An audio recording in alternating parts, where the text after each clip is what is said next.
लड़कियां भी सुन ले और लड़के भी सुन ले। जब हम पैदा भी नहीं हुए थे तब कुदरत ने फैसला कर दिया था कि हमारा निकाह किसके साथ होगा। तो जो अल्लाह ने लिख दिया है उसी के साथ होगा।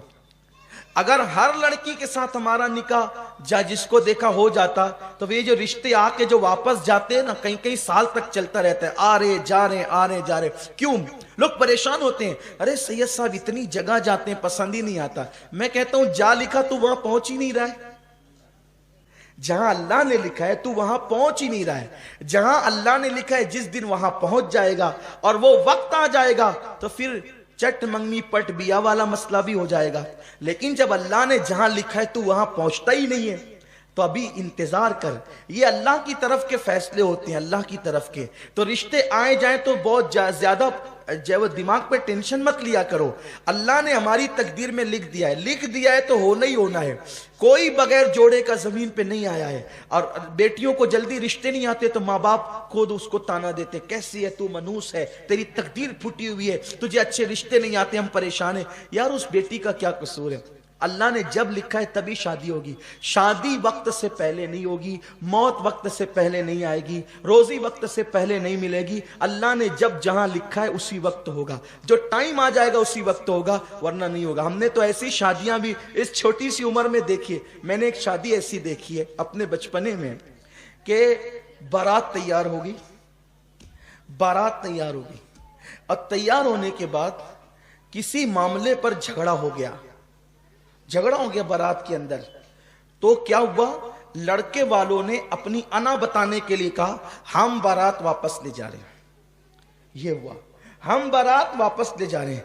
अब लड़की वाले नरम पड़े, यार इज्जत पे बना जाएगी, क्या होगा। उन्होंने हाथ जोड़े, पैर पकड़े, खुदा के लिए ऐसा मत करो, गरीब की इज्जत से मत खेलो, चलो जो हुआ माफी मांगते, लेकिन मजरा नहीं, हम तो जाएंगे। बहुत मनाया, लोगों ने मनाया, बड़ों ने मनाया, नहीं माने। और वो बारात वापस हुई। लड़की के माँ बाप की तो मौत से बदतर उस वक्त की कैफियत हो गई थी कि वो क्या करें। लेकिन खुदा की शान देखी, अब वहां पे सब रिश्तेदार रो धो रहे हैं कि अब मेहमान आ रहे हैं कि क्या जवाब देंगे इनको। खाना तैयार है, शरबत तैयार है, जहेज तैयार है, क्या करेंगे। ऐसे में एक लड़का अपनी माँ और अपने बाप के साथ शादी में शिरकत के लिए आया था। और वो बहुत मालदार घराने के थे। वो जो बारात आई थी उससे बहुत मालदार घराने के वो लोग थे। जब उनको रोता धोता देखा तो उस लड़के ने अपने माँ बाप से कहा यहाँ इनकी इज्जत बचाना हमारे लिए जरूरी है। क्या ऐसा नहीं हो सकता कि जो सेहरा उस लड़के ने पहना था वही सेहरा मैं पहन लूं। माँ बाप ने कहा कि ये तो बहुत अच्छी बात होगी, चलो अच्छा करते हैं। और 10 से 15 मिनट के दरमियान ये फैसला हो गया। और उसके बाद बारात का जो टाइम था ना जाने का, चूंकि उधर बारात तैयार हो रही थी, बारात का जो टाइम था उस टाइम तक, मेहमानों के आने तक ये दूल्हा सच संवर करके वहां बैठ गया था। आया था शादी में शिरकत के लिए, बन गया दूल्हा। अब लोग हैरान थे ऐसा क्यों हुआ। वो ऐसा इसलिए हुआ कि उसकी किस्मत में नहीं लिखा था, तो ये बहाने से कैंसिल तो नहीं था, ये तो इसकी बीवी बनने वाली थी ना। एक बात मुझे बहुत प्यारी से यहाँ याद आ गई और उसको बयान करके बात खत्म करता हूं। मुझे मरकज जाना है। इमाम आजम के दौर में एक हादसा हो गया। देखो अल्लाह जो तकदीर में लिखता है ना वही बीवी मिलेगी, उसके सिवा नहीं मिल सकती। इसलिए जरा चक्कर में कम रहा करो कि इधर जैसे बिल्ली की नियत छिछड़े में होती है ना, इधर मुंह डाला। हंसने की बात नहीं है, इबरत हासिल करो। इधर मुंह डाला, उधर ताक, उधर झांक, ये सब बंद करो। इस्लाम का कानून नहीं है। इस्लाम इससे मना करता है, किसी के घर में झांकने से इस्लाम मना करता है। ताक झांक बंद करो। गलियों के अंदर साइकिल लेकर के घूमा तो इधर मुंह डाला, उधर देखा, कोई काम नहीं। गाड़ियां लेकर जबरदस्ती फिर रहे हैं, साइकिल लेकर जबरदस्ती फिर रहे हैं। अल्लाह ने जो तकदीर में लिखा है। सुनो, अगर शादी से पहले बदकारी करोगे तो फिर पाक बीवी नहीं मिलेगी। कुरान, अल्लाह के रसूल फरमाते कमा तदीन तुदान, तुम जैसा करोगे वैसा होगा। लेकिन अगर कोई बदकारी कर चुका, उलमा से सुना, बयान सुना और सच्ची तौबा कर ले, फिर अल्लाह तौबा करने वालों की तौबा को कबूल करता है और अल्लाह उन्हें पाक दामन बीबियां भी अता फरमाता है। तो तौबा कर लोगे तो फिर महफूज हो जाओगे, तौबा नहीं करोगे पाक दामन रहो। हजरत इमाम हसन पाक कहते हैं ना, इमाम हसन पाक का कौल है, अगर तुम चाहते हो बीवी पाक दामन रहे तो तुम पाक दामन बनो, तुम्हारी बीवियां खुद ही पाक दामन होगी। अगर चाहते हो बेटियां पाक दामन रहे तो तुम पाक दामन बनो, तुम्हारी बेटियां पाक दामन होगी। अगर चाहते हो कि बेटे पाक दामन रहे, तुम पाक दामन बनो, तुम्हारे बेटे पाक दामन होंगे, तुम्हारी नस्लें पाक दामन होगी इंशाअल्लाह, अगर तुम पाक दामन रहोगे तो जो तकदीर में लिखा है वही मिलने वाला है, उससे ज्यादा नहीं, उससे कम नहीं।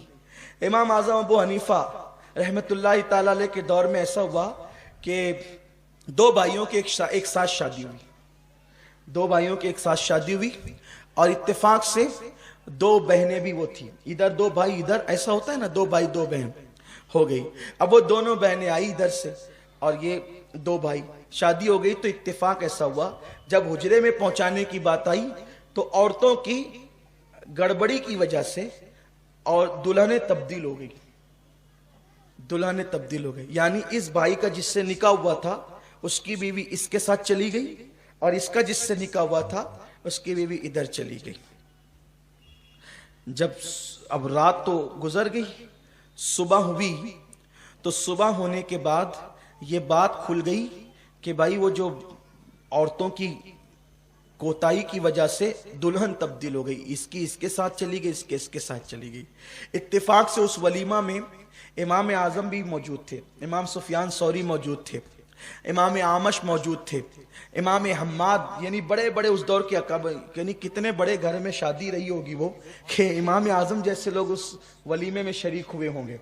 ऐसा होता है ना कि भाई हाफिज गुफरान साहब जिस शादी में आए तो माशाल्लाह मुअज़्ज़ज़ लोगों की शादी है, हाफिज मकसूद साहब आए तो इज्जतदार लोगों की शादी है, तो ऐसा होता है, मेहमान देख के अंदाजा होता है कि कैसे लोग हैं।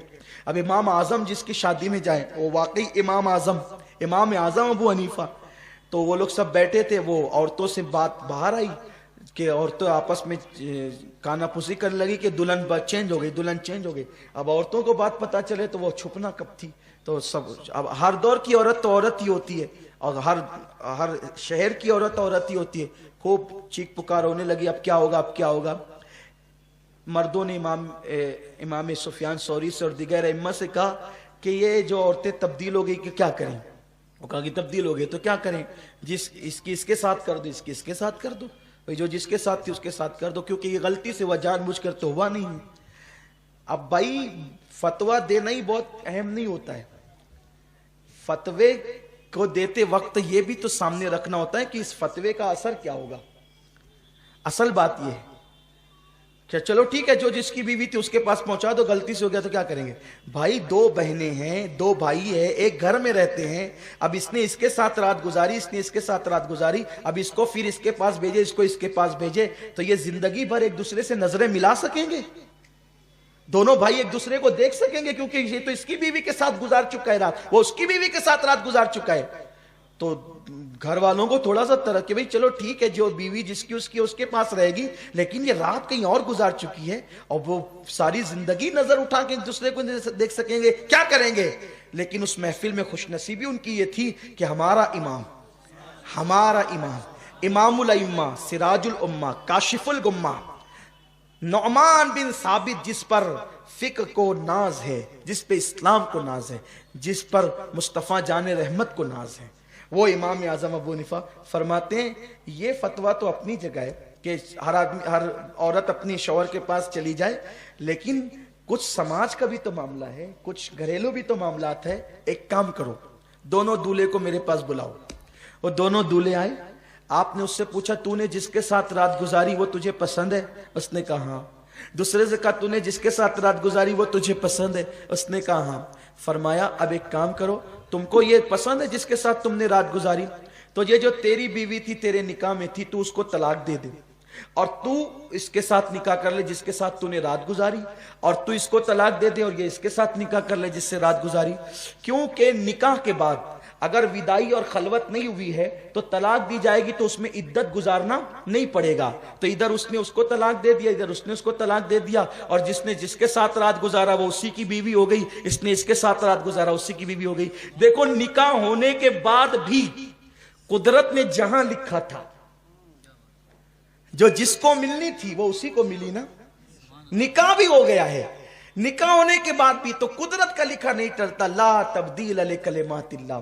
तो और लड़कियों को अगर रिश्ते लेट आते हैं वो बहुत बेचैन होती है कि अरे मुझे रिश्ते नहीं आ रहे हैं, फिर वो कभी कभी गलत कदम उठाती है। लड़के भी उनका अच्छा रिश्ता नहीं होता, बहुत फील करते अरे यार जो देख के जाता है फिर ना कह देता है, मेरे अंदर कमी कैसे है सब बताएं, देख के जाते ना कहते। मेरे भैया तेरे अंदर कोई कमी नहीं है, वो तेरे लिए लिखी नहीं थी जिसके माँ बाप तुझे देखने आए थे। मेरी बेटी तेरे अंदर कोई कमी नहीं है, वो तेरे लिए लिखा हुआ नहीं था जिसके लिए जिसके माँ बाप तुझे देखने आए थे। अरे जिस दिन लिखा हुआ आ जाएगा फिर उस दिन नहीं भी देखेंगे तो भी तेरा निकाह हो जाएगा। तो इसलिए अल्लाह के फैसलों पे राजी रहना चाहिए और अपनी बेटियों का निकाह वहां कीजिए जो लोग नबी पाक के वफादार हों। जो नबी का वफादार नहीं वो आपकी बेटी का भी वफादार नहीं हो सकता।